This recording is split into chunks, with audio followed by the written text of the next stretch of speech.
अध्याय तीसरा था जाति, धर्म और लैंगिक मसले। इस पर आधारित हमारे एमसीक्यू। पाठ पढ़ने से पहले आपके सामने एक क्वेश्चन रहेंगे। 2001 की जनगणना के अनुसार भारत में हिंदुओं का प्रतिशत कितना है? आप ध्यान रखिएगा, पाठ को पढ़ते वक्त ये सब चीज़ें आएगी। फिर लास्ट में अपन इस मल्टीपल चॉइस क्वेश्चन। नमस्कार मित्रों, स्वागत है आपका एसआर सर की क्लास में। आज हम माध्यमिक शिक्षा बोर्ड कक्षा 10वीं की सामाजिक विज्ञान की लोकतांत्रिक राजनीति भाग द्वितीय पाठ्यपुस्तक का तीसरा अध्याय जाति, धर्म और लैंगिक मसले।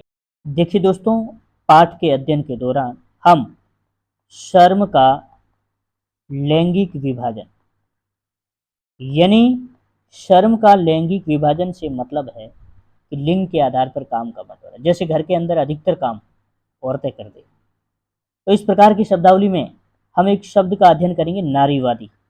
ऐसा भी आएगा, नारीवादी आंदोलन। औरत और मर्द दोनों के लिए एक समान अधिकारों की मांग कर, या नारी सशक्तिकरण की मांग, नारीवाद। इसमें और कुछ हम पढ़ेंगे, जैसे स्वीडन, नॉर्वे और फिनलैंड जैसे देशों में सार्वजनिक जीवन में महिलाओं की भागीदारी का स्तर काफी ऊंचा है। फिर हम एक पढ़ेंगे पितृ प्रधान समाज। कैसा समाज? पितृ प्रधान समाज। पितृ प्रधान समाज से मतलब है कि ऐसा समाज जिसमें परिवार का मुखिया तो पिता होता है और उन्हें औरतों की तुलना में अधिक अधिकार होता है। हम पढ़ेंगे ऐसे कि 2001 की जनगणना के अनुसार भारत में जो पुरुष साक्षरता 2001 पुरुष साक्षरता दर थी, जो पुरुष साक्षरता दर है वो 76% थी। महिलाओं की जो साक्षरता दर थी, महिला जो साक्षरता दर है वो 54% थी। हम ये भी पढ़ेंगे कि लोकसभा में महिला सांसदों का जो प्रतिनिधित्व है वो 10% से भी कम है, जबकि राज्य विधानसभा में उनका प्रतिनिधित्व है वो 5% से भी कम है। और भारत के ग्रामीण और शहरी जो स्थानीय निकायों में महिलाओं की संख्या 10 लाख से भी ज़्यादा है। फिर हमारे जो पारिवारिक कानून आते हैं, जैसे विवाह, तलाक, गोद लेना, उत्तराधिकार जैसे परिवार से जुड़े मसलों से संबंधित कानून के बारे में अध्ययन करें।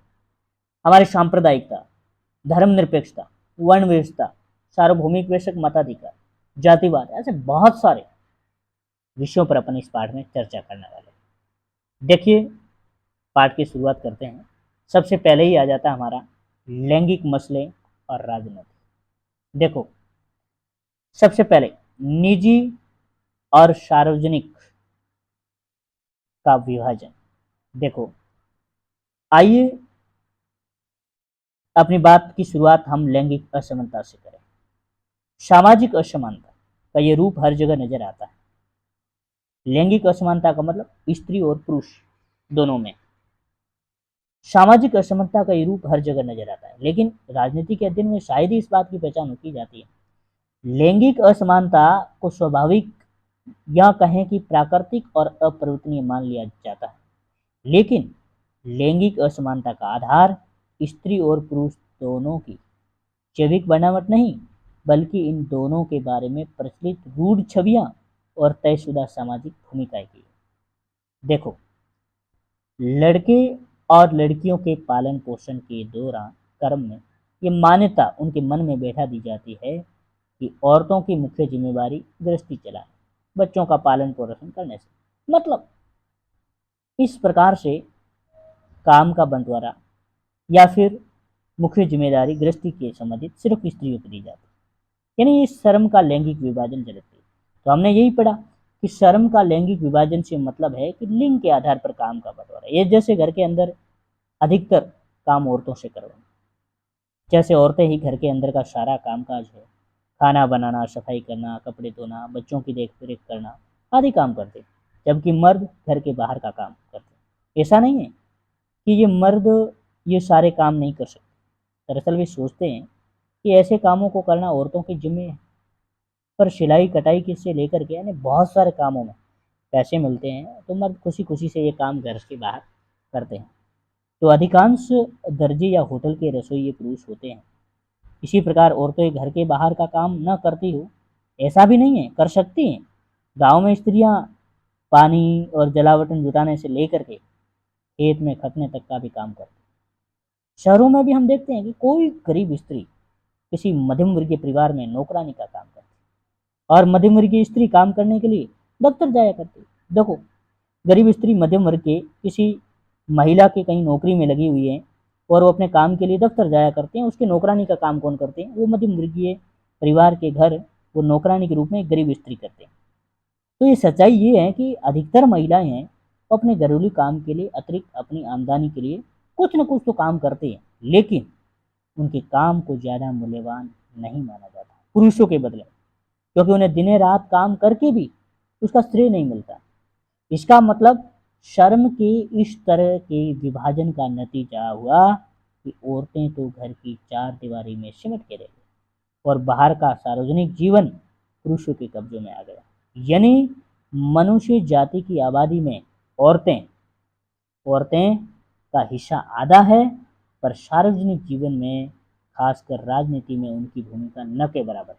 ये बात अधिकतर पुरुषों पर लागू होती है, क्योंकि पहले सिर्फ पुरुषों को ही सार्वजनिक मामलों में भागीदारी करने, वोट देने या सार्वजनिक पदों के लिए चुनाव लड़ने की अनुमति थी, लेकिन धीरे धीरे राजनीति में लैंगिक मुद्दे उभरे और दुनिया के अलग अलग हिस्सों में औरतों ने भी अपना संगठन बनाए, बराबरी के अधिकार हासिल करने के लिए आंदोलन किए और विभिन्न देशों में महिलाओं को वोट का अधिकार प्रदान करने के लिए आंदोलन भी हुए।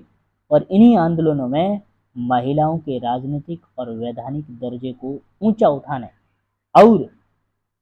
और उनके लिए शिक्षा तथा रोजगार के अवसर बढ़ाने की मांग की गई। मूलगामी बदलाव की मांग करने वाले महिला आंदोलनों ने औरतों के व्यक्तिगत और पारिवारिक जीवन में भी बराबरी की मांग उठाई और इन्हीं आंदोलनों को क्या कहा जाता है? नारीवादी आंदोलन।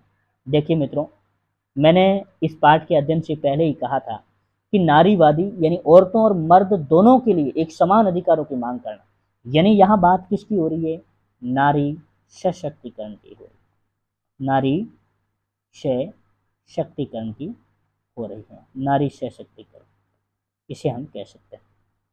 तो लैंगिक विभाजन की राजनीति अभिव्यक्ति और इस सवाल पर राजनीतिक गोलबंदी ने सार्वजनिक जीवन में औरत की भूमिका को बढ़ाने में मदद की। आज हम वैज्ञानिक, डॉक्टर, इंजीनियर, प्रबंधक, कॉलेज और विश्वविद्यालय शिक्षक जैसे पेशों में बहुत से औरतों को पाते हैं, जबकि पहले इन कामों को महिलाओं के लायक नहीं माना। दुनिया के कुछ हिस्सों में देखो, बात करो स्वीडन की, नॉर्वे और फिनलैंड की, शुरू में मैंने कहा था जैसे स्कैंडिनेवियाई देशों में सार्वजनिक जीवन में महिलाओं का भागीदारी काफ़ी स्तर होता है, जिसमें स्वीडन, नॉर्वे और फिनलैंड जैसे देशों में सार्वजनिक जीवन में महिलाओं की भागीदारी का स्तर काफ़ी ऊंचा है। देखिए, इसी प्रकार यहाँ पर देखिए आपके सामने 6 राज्यों में समय का उपयोग संबंधी सर्वेक्षण किया गया। इसे पता चला कि एक औरत औसतन रोजाना 7.5 घंटे से ज़्यादा काम करती, जबकि एक मर्द औसतन रोज 6.5 घंटे ही काम करते। देखो, औरतें 7.5 घंटे और मर्द औसतन 6.5 घंटे काम करते, फिर भी पुरुषों के द्वारा किया गया काम ज़्यादा दिख पड़ता है, क्योंकि उससे आमदनी होती है। और औरतें भी ढेर सारे ऐसे काम करती हैं, लेकिन वो अप्रत्यक्ष रूप से आमदनी होती है, लेकिन उनका ज़्यादातर काम घर की चारदीवारी के अंदर ही होता है, इसलिए उन्हें पैसे नहीं मिलते हैं। इसलिए औरतों का काम हमें दिखाई नहीं देता, लेकिन हमसे कहीं ज़्यादा वो मेहनत करते हैं। देखिए, समय का सदुपयोग, उपयोग दैनिक घंटे और मिनट में चार्ट यहाँ पर दिया है। आमदनी वाले काम लोग, पुरुष, घर के काम, गपबाजी, बिना काम की फुर्सत, सोना, अपनी शरीर की साफ सफाई, पढ़ना वगैरह, यानी इस प्रकार का ये सर्वेक्षण है, जो समय का उपयोग सर्वेक्षण 1998-99 की बात है। तो ठीक है, चलिए आगे अध्ययन करते हैं। और इस वीडियो के अंत में, इस क्लास के अंत में मैं आपके लिए जरूर मल्टीपल चॉइस क्वेश्चन इस पार्ट से संबंधित जरूर लेकर के आऊँगा। चलिए, अब हमने तीसरा एक और शब्द पढ़ा था, पितृ प्रधान क्या होता है। हमारे देश में आज़ादी के बाद से महिलाओं की स्थिति में काफ़ी सुधार हुआ और वे अभी भी पुरुषों से काफ़ी पीछे भी हैं। हमारा समाज अभी भी पितृ प्रधान।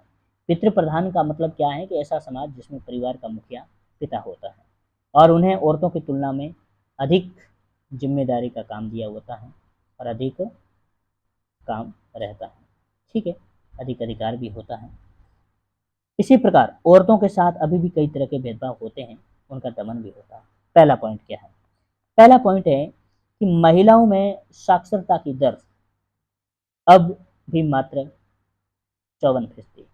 देखो, ये मैंने इस पाठ के शुरुआत में सबसे पहले कहा था कि बात में 2001 की जनगणना की करें, ये 2001 के आंकड़े हैं कि तब महिलाओं में साक्षरता दर कितनी थी, 54% और पुरुषों में कितनी थी, 76%। इस प्रकार स्कूल के पास करने वाली लड़कियों की एक सीमित संख्या उच्च शिक्षा की ओर कदम बढ़ा पाती।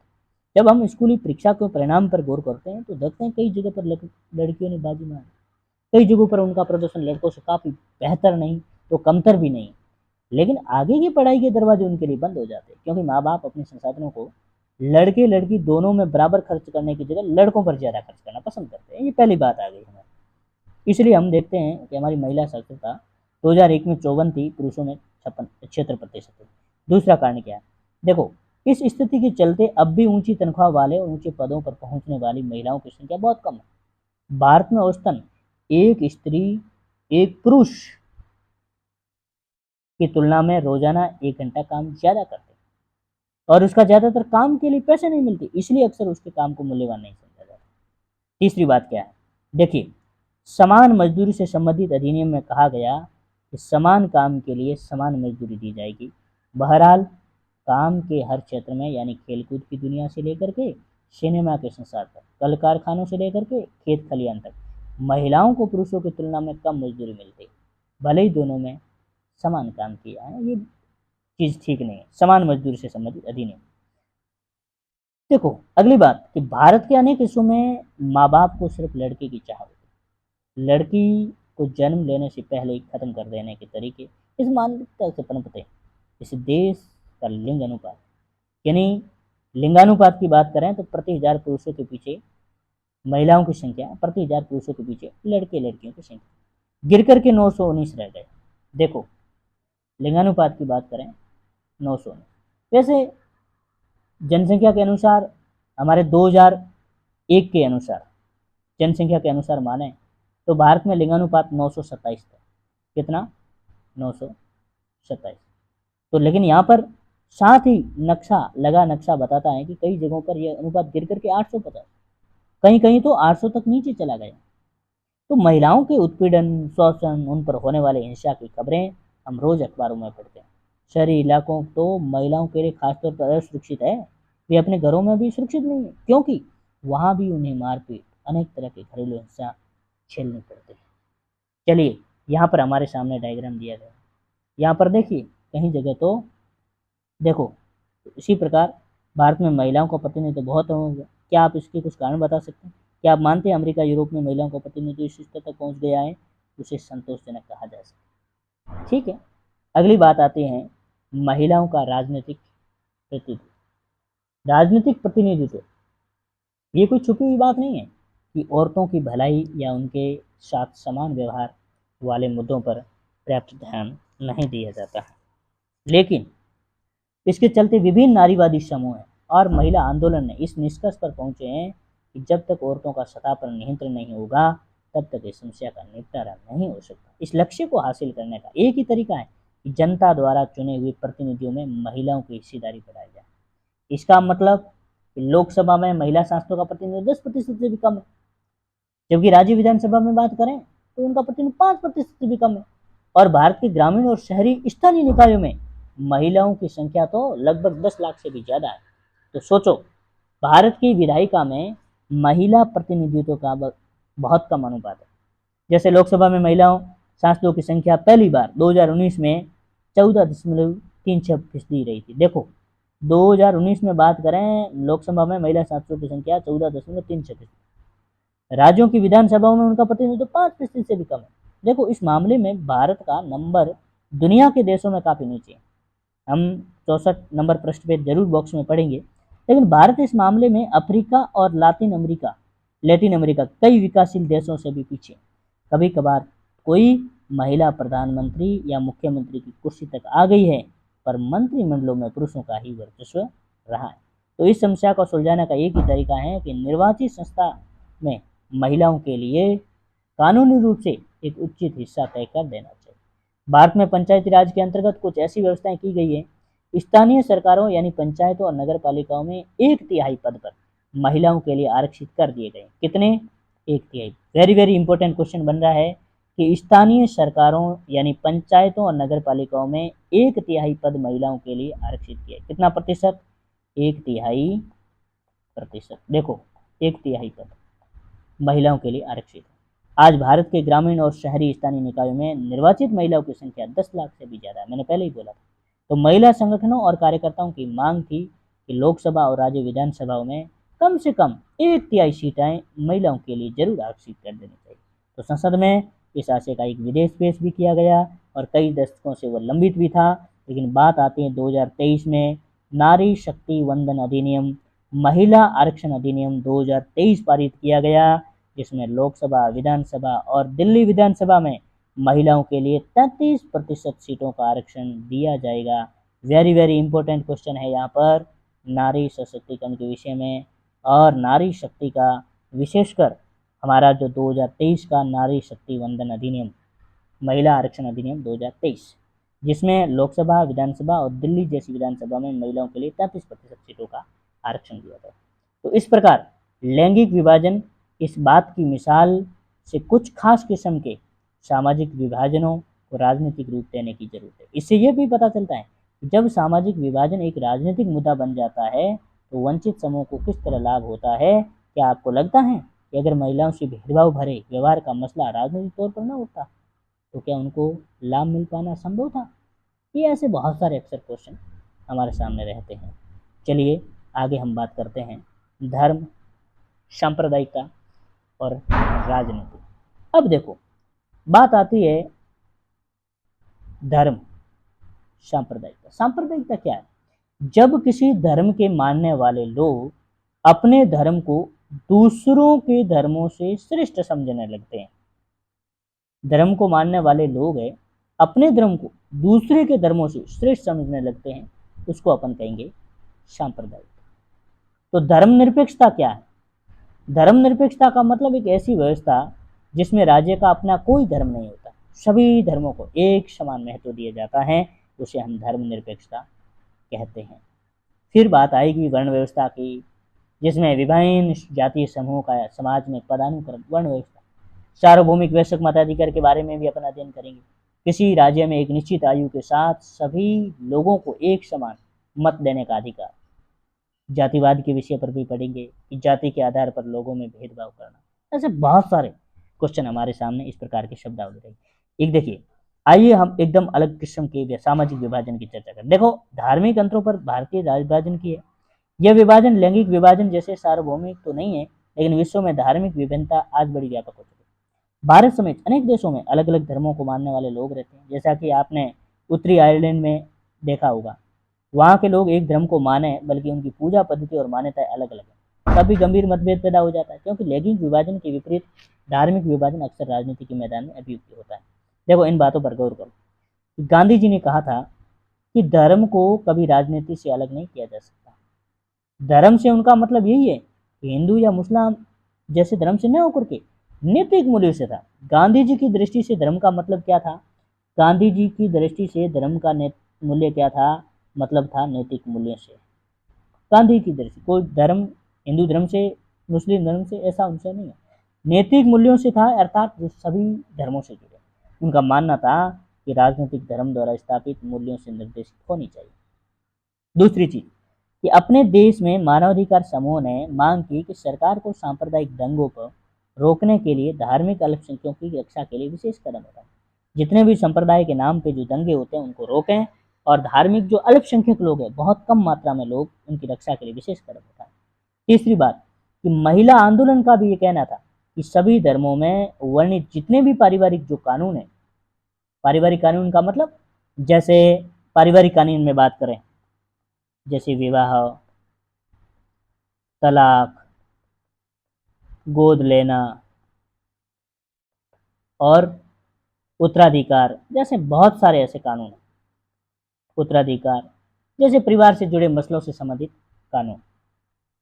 इन आंदोलन की मांग ने सरकार को इन कानूनों को समतामूलक बनाने के लिए उनमें बदलाव करने चाहिए। ये सभी मामले धर्म और राजनीति से जुड़े, पर ये बहुत गलत और खतरनाक भी नहीं लगते, क्योंकि विभिन्न धर्मों से निकले विचार, आदर्श, मूल्य राजनीति में एक भूमिका निभा सकते हैं।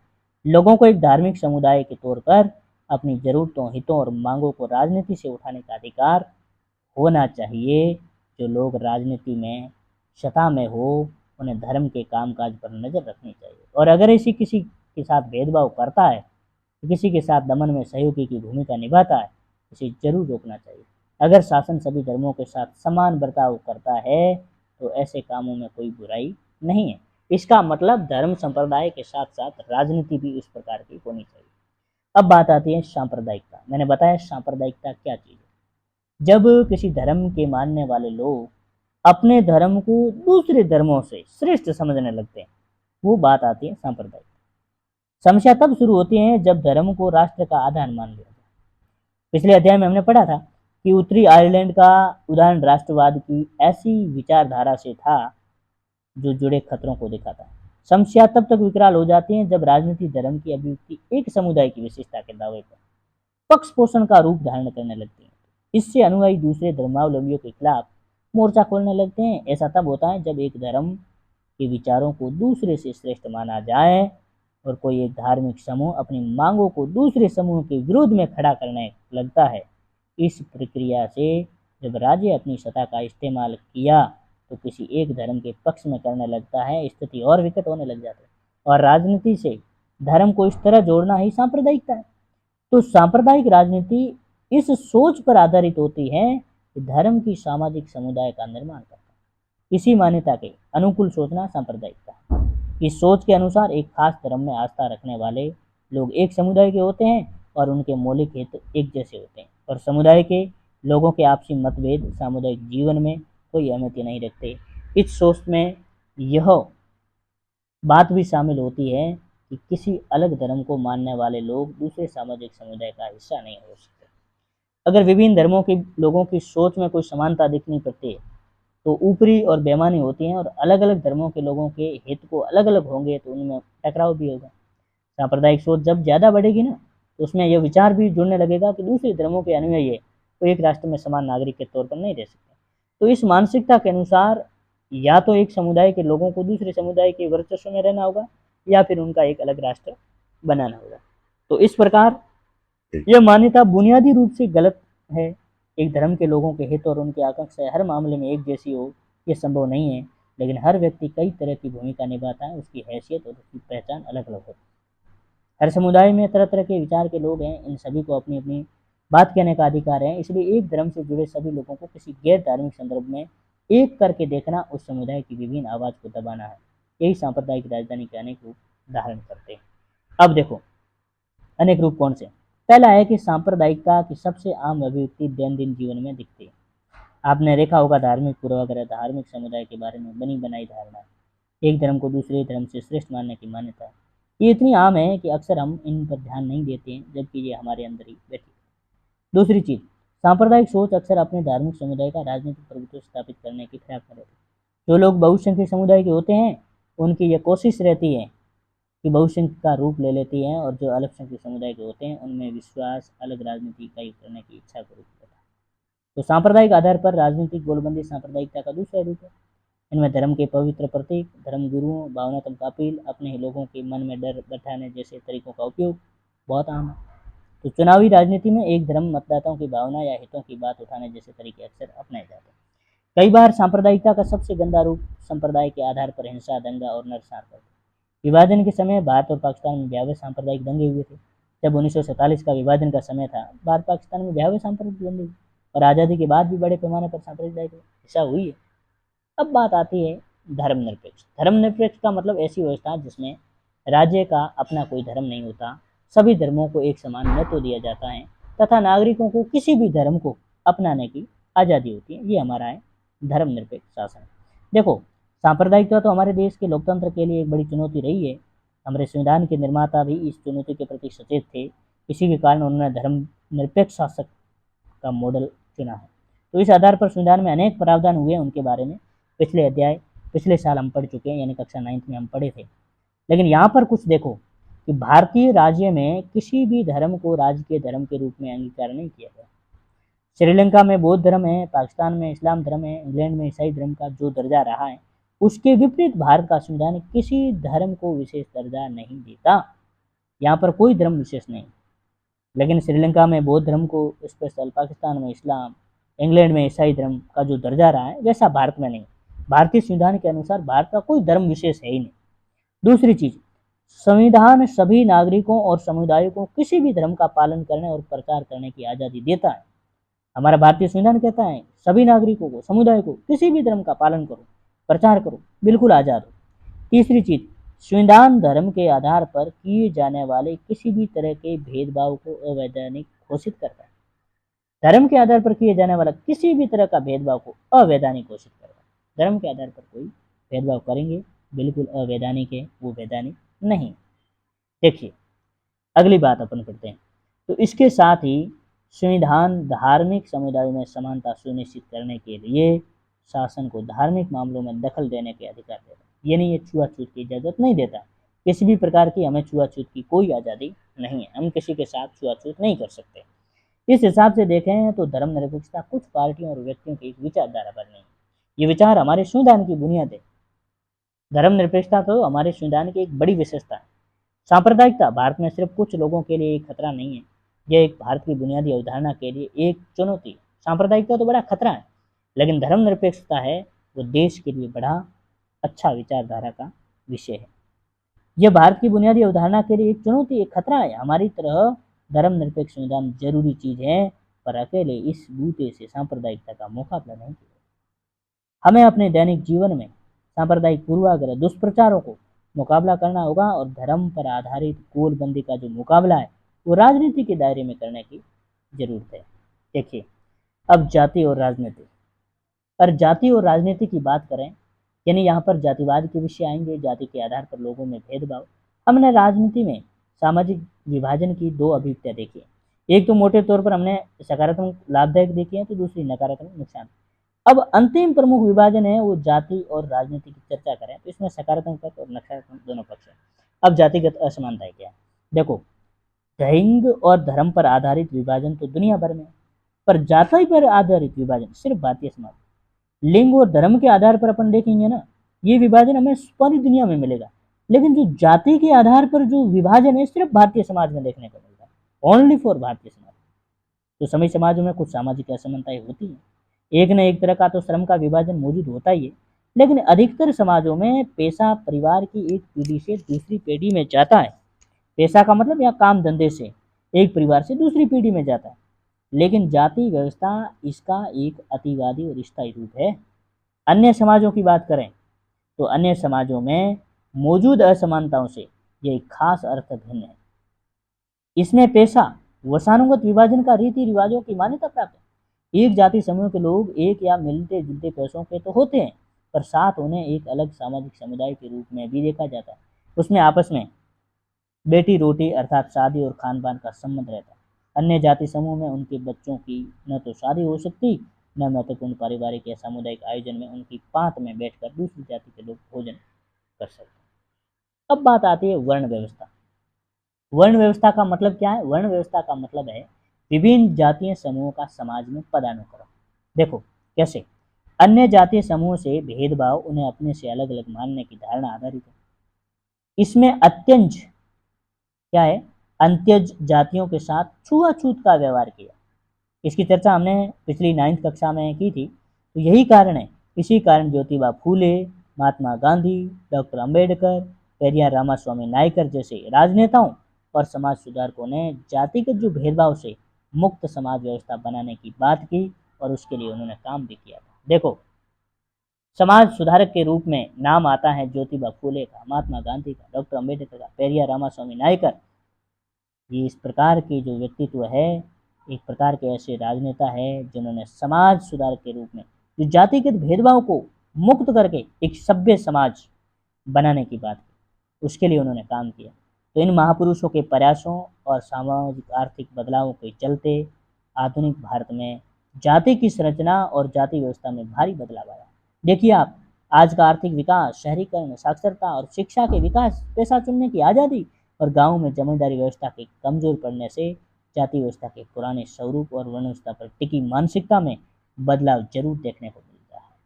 शहरी इलाकों में तो अब ज़्यादातर इस बात का भी कोई हिसाब नहीं रखा जाता कि ट्रेन या बस में आपके साथ कौन बैठा, या रेस्टोरेंट में आपकी मेज पर बैठकर खाना खा रहा आदमी की जाति क्या है? संविधान में किसी भी तरह का जातिगत भेदभाव का निषेध है। किसी प्रकार से हम जातिगत भेदभाव नहीं कर सकते। संविधान ने जाति व्यवस्था से पैदा हुए अन्याय को समाप्त करने वाली नीतियों का आधार तय किया। अगर 100 साल पहले कोई व्यक्ति एक बार फिर भारत लौट कर आए तो यहाँ हुए बदलाव को देखकर बड़ा हैरान रह गए। बहरहाल समकालीन भारत से जाति प्रथा विदा नहीं हुई। जाति व्यवस्था के कुछ पुराने पहलू अभी भी बरकरार हैं। अभी भी ज़्यादातर लोग अपनी जाति और कबीले में ही शादी करते हैं। इस पर संवैधानिक प्रावधान के बावजूद भी छुआछूत की प्रथा अभी भी पूरी तरह से समाप्त नहीं हुई है। लेकिन जाति व्यवस्था के अंतर्गत सदियों से कुछ समूहों के लाभ की स्थिति में तो कुछ समूहों को दबा कर रखा गया। तो इस प्रकार इसी प्रभाव से सदियों बाद आज जब नजर आता है तो जिन जातियों में पहले से पढ़ाई लिखाई का चलन मौजूद था, जिनकी शिक्षा पर पकड़ थी, आधुनिक शिक्षा व्यवस्था में भी उनका बोलबाला है। जिन जातियों को पहले शिक्षा से वंचित रखा गया, उनके सदस्य भी अभी भी स्वाभाविक रूप से पिछड़े हुए। यही कारण है कि शहरी मध्यम वर्ग में अगड़ी जाति के लोगों का अनुपात असामान्य रूप से काफ़ी ज़्यादा है। तो जाति और आर्थिक हैसियत में काफ़ी निकट का संबंध है। ये जातिगत असमानताएं शीर्षक बॉक्स में देखेंगे। अब बात आती है हमारे राजनीति में जाति कैसे। सांप्रदायिक की तरह जातिवाद भी इस मान्यता पर आधारित है कि जाति ही सामाजिक समुदाय के गठन का एकमात्र आधार बन गई। आजकल इस चिंतन की पद्धति के अनुसार एक जाति के लोग स्वाभाविक सामाजिक समुदाय का निर्माण करते हैं और उनके हित में एक जैसे होते हैं, जो दूसरी जाति के लोगों से उनके हितों का मेल ही नहीं होता। जैसा कि हमने सांप्रदायिकता के मामले में देखा, तो उसमें हमें देखने को मिला कि यह मान्यता हमारे अनुभव से पुष्ट नहीं होती। हमारे अनुभव बताते हैं कि जाति हमारे जीवन का एक पहलू जरूर है, लेकिन ये एकमात्र सबसे ज़्यादा महत्वपूर्ण प्रॉब्लम है। राजनीति में जातियाँ अनेक रूप ले सकती हैं। देखो, पहला, जब पार्टियां चुनाव के लिए उम्मीदवारों का नाम तय करती हैं, चुनाव क्षेत्र के मतदाताओं की जातियों का हिसाब ध्यान में रखती हैं ताकि उन्हें चुनाव जीतने के लिए जरूरी वोट मिल जाए। जब सरकार का गठन किया जाता है तो राजनीतिक दल इस बात को ध्यान रखते हैं कि उसमें विभिन्न जातियों और कबीलों के लोग उचित जगह दी जाए। दूसरी चीज़, राजनीतिक पार्टियां और उम्मीदवार समर्थन हासिल करने के लिए जातिगत भावनाओं को उकसाते हैं। कुछ दलों में कुछ जातियों के मतदार प्रतिनिधि के रूप में देखा जाता है। तीसरी चीज, सार्वभौमिक वैश्विक मताधिकार। एक व्यक्ति एक वोट की व्यवस्था ने राजनीतिक दलों को विवश किया है कि वे राजनीतिक समर्थन पाने और लोगों को गोलबंद करने के लिए सक्रिय। इससे उन जातियों के लोगों में नई चेतना पैदा हुई जिन्हें अभी तक छोटा या नीच माना जाता था। देखो, इस प्रकार हमने भारत में सामाजिक और धार्मिक विविधता पर, यहाँ पर आप देखिए क्या चीज़ दी गई, भारत की सामाजिक और धार्मिक विविधता। तो अब तक हमने पढ़े कि समाज द्वारा स्त्री और पुरुष को दी गई असमान भूमिकाएं क्या कहलाती हैं। ये लैंगिक विभाजन कहलाता है। ऐसे बहुत सारे मैं क्वेश्चन लूंगा कि भारत में औरतों के लिए आरक्षण की व्यवस्था किन प्रतिनिधि संस्थाओं ने की? पंचायती राज की संस्थाओं में की गई। तो ऐसे बहुत सारे प्रश्न आएंगे हमारे सामने। अब आती है भारत की सामाजिक और आर्थिक विविधता, सामाजिक और धार्मिक विविधता। देखो, जनगणना प्रत्येक 10 साल के बाद सभी नागरिकों के धर्म को दर्जा दिया किया गया। अन्य नागरिकों के धर्म को भी दर्ज किया जाता है। जनगणना विभाग में आदमी घर घर जाकर लोगों से उनकी सूचनाएं जुटाते हैं। तो तमाम सारी चीज़ें हम इसके बारे में जरूर। भारत में धार्मिक समुदाय की आबादी 2011 के अनुसार, चलिए अपन आगे लेते हैं। आगे हमारा टॉपिक है कि राजनीति में जाति पर जोर देने के कारण कई बार यह धारणा बन सकती है कि चुनाव जातियों का खेल है, कुछ और नहीं। यह बात सच है? नहीं है। इन पर देखिए। देखो, देश के किसी भी एक संसदीय चुनाव क्षेत्र में किसी एक जाति के लोगों का बहुमत नहीं, इसलिए हर पार्टी और उम्मीदवार को चुनाव जीतने के लिए एक जाति और एक समुदाय से ज़्यादा लोगों का भरोसा हासिल करना पड़ता है। इसलिए वो इस प्रकार से। दूसरा, कोई भी पार्टी किसी एक जाति या समुदाय के सभी लोगों का वोट हासिल नहीं कर सकती। जब लोग किसी जाति विशेष को किसी एक पार्टी का वोट बैंक कहते हैं तो इसका मतलब यह होता है कि उस जाति के ज़्यादातर लोग उस पार्टी को वोट जरूर देंगे। तीसरी चीज़, अगर किसी चुनाव क्षेत्र में एक जाति के लोगों का प्रभुत्व माना जाता है तो अनेक पार्टियों को उस जाति का समूह उम्मीदवार खड़ा करने की कोई रोक नहीं सकता, क्योंकि ऐसे में कुछ मतदाताओं के सामने उनकी जाति के एक ज़्यादा उम्मीदवार होते हैं और किसी किसी जाति के मतदाताओं के सामने उन जाति का एक भी उम्मीदवार नहीं होता। चौथी चीज़, हमारे देश में सत्तारूढ़ दल वर्तमान शासकों और विधायकों को अक्सर हार का सामना करना पड़ता है।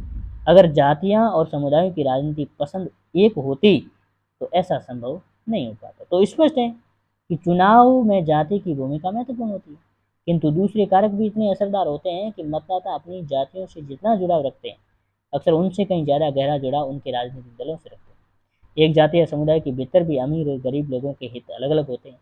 एक ही समुदाय के अमीर और गरीब लोग अक्सर अलग अलग पार्टियों को वोट देते हैं और सरकार के कामकाज के बारे में लोगों की राय और नेताओं की लोकप्रियता का चुनाव भी अक्सर निर्णायक असर होता है। अब जाति के अंदर राजनीति, देखो अभी तक हमने इस चीज़ पर गौर किया है कि राजनीति में जाति की क्या भूमिका होती है। इसका मतलब ये नहीं है कि जाति और राजनीति के बीच एक तरफा संबंध होता है। तो जाति भी जातियों की, राजनीति भी जातियों की राजनीति के अखाड़े में लाकर जाति व्यवस्था और जातिगत पहचान को प्रभावित करती है। इस तरह सिर्फ राजनीति ही जातिग्रस्त नहीं होती, जाति भी राजनीतिग्रस्त हो जाती है। यह चीज़ अनेक रूपों में होती है। आपने देखा होगा कि हर जाति खुद को बड़ा बनाना चाहती है, तो पहले वो अपने समूह की जिन उपजातियों का छोटा या नीचा बताकर अपने बाहर रखना चाहती थी, अब उन्हें अपने साथ लाने की कोशिश करती है। क्योंकि एक जाति अपने दम पर सत्ता कब्जा नहीं कर सकती, इसलिए वो ज़्यादा राजनीतिक ताकत पाने के लिए दूसरी जातियों, अब देखो यहाँ पर राजनेता किसी जाति के लोगों को अपने वोट बैंक के रूप में देखते हैं। देखिए यहाँ पर, चलिए अब बात आते हैं जातिगत असमानता की। यहाँ पर बात रहेगी हमारे जातिगत असमानता को लेकर के, किस प्रकार जातिगत असमानता यहाँ पर आप देखिए। देखो आर्थिक असमानता एक महत्वपूर्ण आधार जाति भी है। इसमें विभिन्न संसाधनों तक लोगों की पहुंच निर्धारित होती है। उदाहरण के लिए अछूत कही जाने वाली जाति, जमीन रखने का अधिकार नहीं था, जबकि कथित द्विज जातियों को भी शिक्षा पाने का अधिकार था। तो आज जाति आधारित इस किस्म की औपचारिक और प्रकट असमानताएं गैरकानूनी हो गई। सदी से जिस व्यवस्था में कुछ समूह को लाभ या घाटे की स्थिति में रखा गया, उसे संचित असर अभी भी महसूस किया जाता है। इतना ही नहीं, बीच नई नई तरह की असमानताएं। निश्चित रूप से जाति और आर्थिक हैसियत की पुरानी स्थिति में काफी बदलाव है। आज ऊंची और नीची किसी भी जाति में बहुत अमीर और गरीब लोग देखे जा सकते हैं। 20 या 30 वर्ष पहले ऐसा नहीं था। तब सबसे नीची जातियों में कोई अमीर आदमी मुश्किल से ढूंढे मिलता था। जैसा कि राष्ट्रीय नमूना सुरक्षा से स्पष्ट है कि आज भी जाति आर्थिक हैसियत के निर्धारित में बहुत महत्वपूर्ण भूमिका निभाती है। तो इसी प्रकार हमारे सामने ये गरीबी रेखा से नीचे जीवन बसर करने वालों का प्रतिशत 1999 2000 की बात है।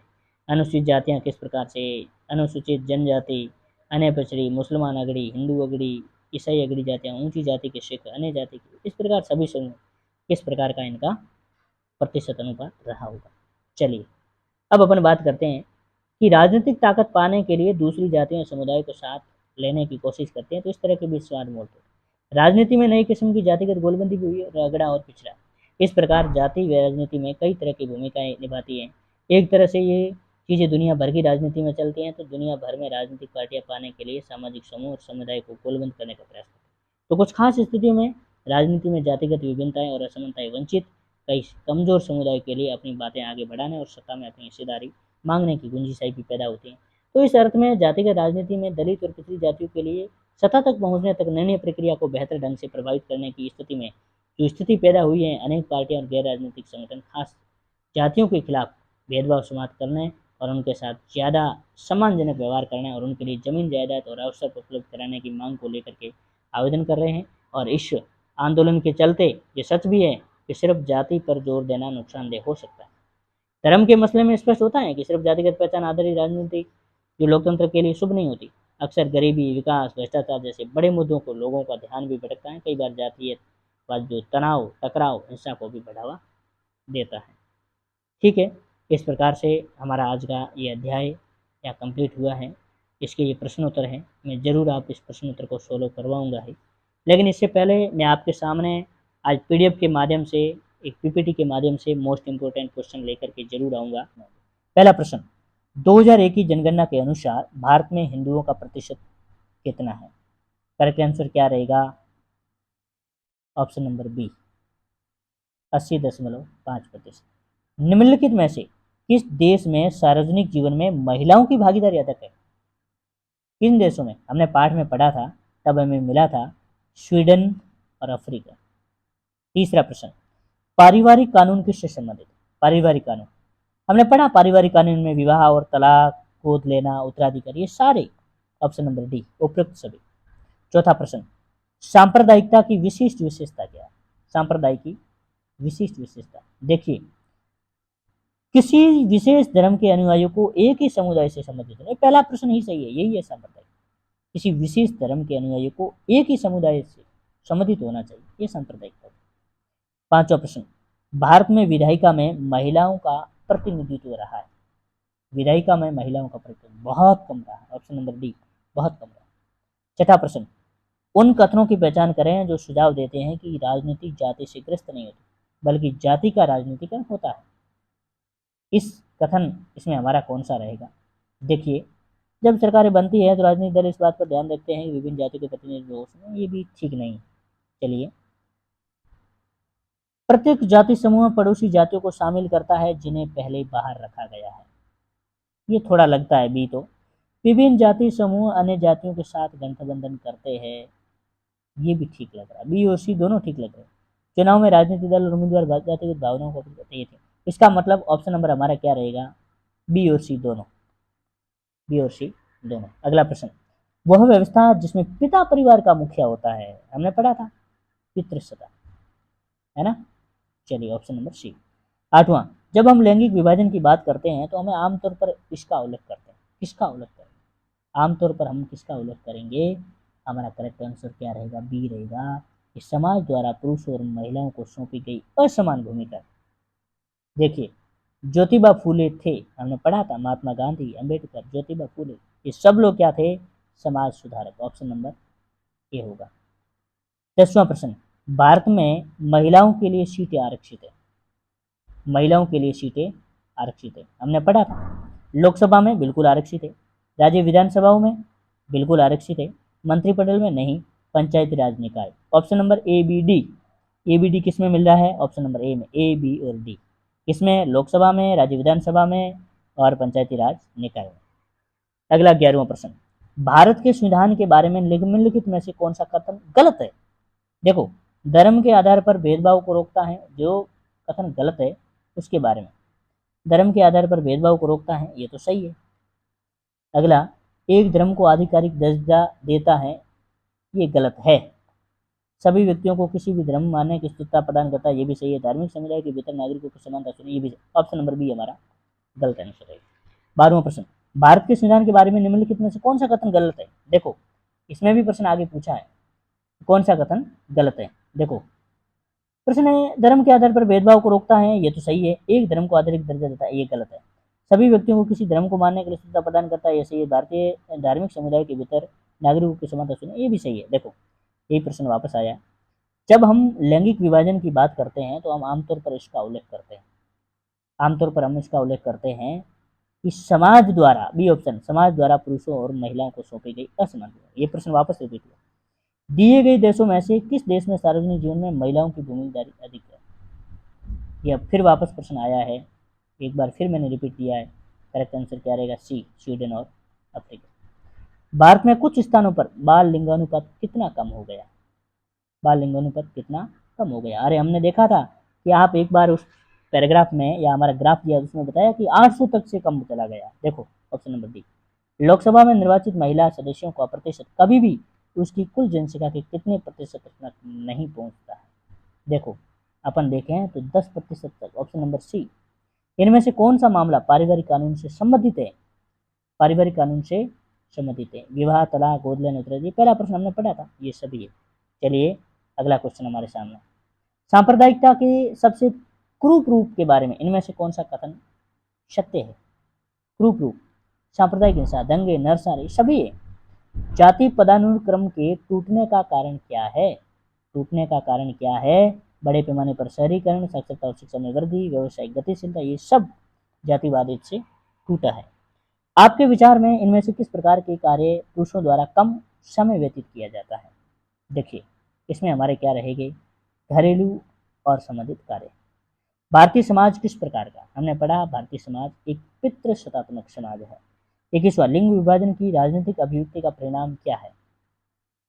इसका परिणाम क्या है? तो ऑप्शन नंबर हमारा ए होगा, सार्वजनिक जीवन में महिलाओं की भूमिका को बेहतर बनाने में मदद करता है। अब नारीवादी शब्द का क्या अर्थ है? हमने पढ़ा था, नारीवादी शब्द का क्या अर्थ है? देखो, एक ऐसा व्यक्ति जो महिलाओं और पुरुषों के लिए समान अधिकारों और अवसरों में विश्वास करता है। महिला सशक्तिकरण की बात कर रहा हूँ। एक महिला या पुरुष जो पुरुषों और महिलाओं के लिए समान अधिकारों और अवसरों में विश्वास करता है, परिभाषा के लिए सही विकल्प कौन सा होगा? यही जो हमने पढ़ा है, नारीवादी। हमने पढ़ा था पाठ के अंतर्गत, ऐसे बहुत सारे नारीवादी आंदोलन भी हुए थे। भारत में जाति व्यवस्था के उन्मूलन के लिए किन नेताओं ने काम किया? बहुत बढ़िया क्वेश्चन है। देखो, Jyotiba Phule, doctor B are Ambedkar, Mahatma Gandhi, Periyar Ram जस नायकर को चेतावनी, ये सब लोग थे। 25वां सांप्रदायिकता की विशिष्ट विशेषता है। विशिष्ट विशेषता क्या है हमारी?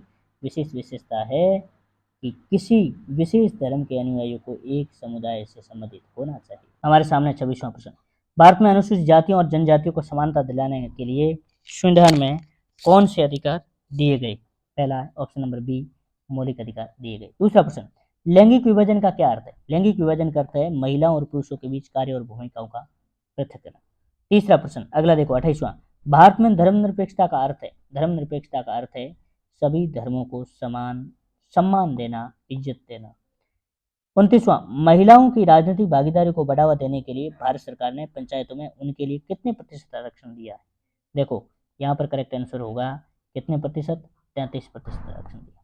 जाति व्यवस्था का मुख्य आधार क्या है? मुख्य आधार जन्म है। भारत में किसी वर्ष हिंदू उत्तराधिकार अधिनियम में संशोधन कर बेटियों को पैतृक संपत्ति में बराबरी का अधिकार दिया गया है 2005 से। निम्न में से कौन सी संस्था लैंगिक समानता के लिए खिलाफ काम करती है? वो है NCW, national commission of women. Bharat में किसके लिए आरक्षण की व्यवस्था है? पिछड़ी जातियों और वर्गों के लिए आरक्षण की व्यवस्था है।